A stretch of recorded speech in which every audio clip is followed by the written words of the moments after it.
Newcastle, the disappointing thing for Newcastle, it wasn't until the last 10 minutes when the pressure's off.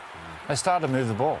Started to pass the ball, started to move the ball, which was what they were doing early in the season when it was successful. But as soon as there's an error, they just seem to go back in their shell. And look, for the Roosters, there were some real targets defensively for the Knights. Oh, they went into the game. On their left side, they had Luke Keary, who's come back from those head knocks. Alongside him was Drew Hutchison in the centres. I don't think Drew Hutchison would ever played there. They never went there.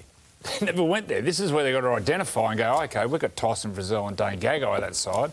Right, this is what we have to do. We have to go to this side of the field, open it up, and I didn't see it once. It's just, I don't know, I just feel for the fans in Newcastle because they deserve better than that. They keep turning up, and that rubbish keeps getting tossed up.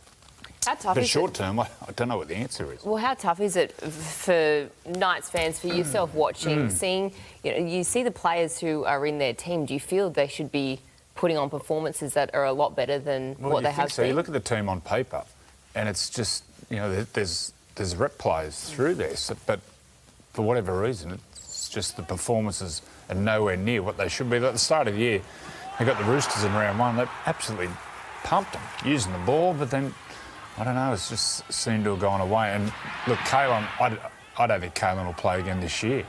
He's his third head knock this year, or the last couple of months. And without Kalen, there isn't too much creativity or speed in the back line. So this was it here, and you've got to say it was a fairly light touch. And look at him, he's cold before it's... He got him right on the button, yeah, I know. Right on the spot.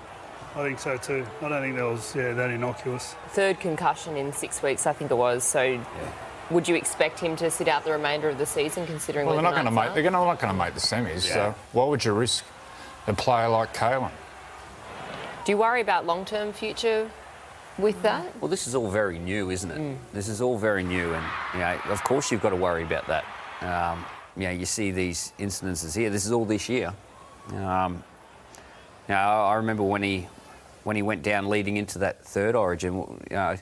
My main priority was Kalen, making sure that he was okay, and I'm sure the Knights have his best interests at heart. He's there long term, and they want to make sure that they've got him for long term.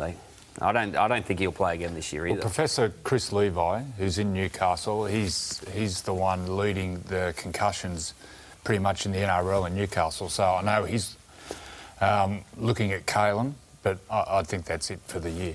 Just let him have some time off because he's too important to the team. Has Kalen said anything? Has anyone spoke to Kalen yet? No.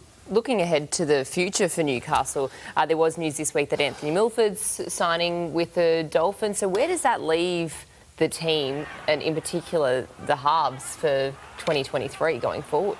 I don't know, Danica. I don't know. I think it's pretty obvious there needs to be a sort of clean out of the roster, but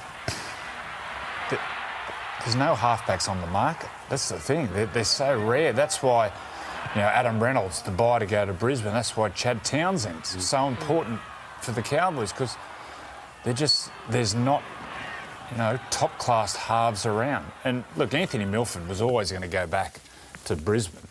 He's from there. I think his family's all wanted to go back there, so that was a tough one for Anthony Milford. But Newcastle needs some class in those key positions. I think, though, when you think about halves, if you look at the Cowboys' halves, so Tom Dearden was doing very little at Brisbane. I remember Lockie saying to me, Tom's got this great future, and I just hadn't seen it, like what he was doing. Then all of a sudden, your forwards start doing well and you hold the ball and you get other parts of your game around. He's killing it. And Chad Townsend's the other one.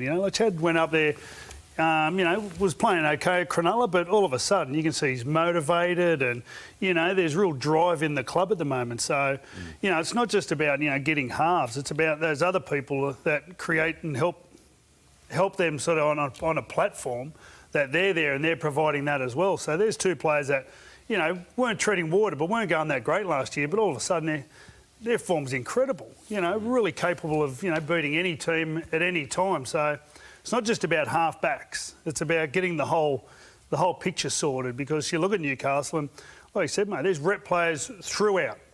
So plenty of them have got to be taking some responsibility about, how they're training, obviously, and what sort of accountability there is on the field. So, I don't think it's just your halves. I think, there's other problems there as well.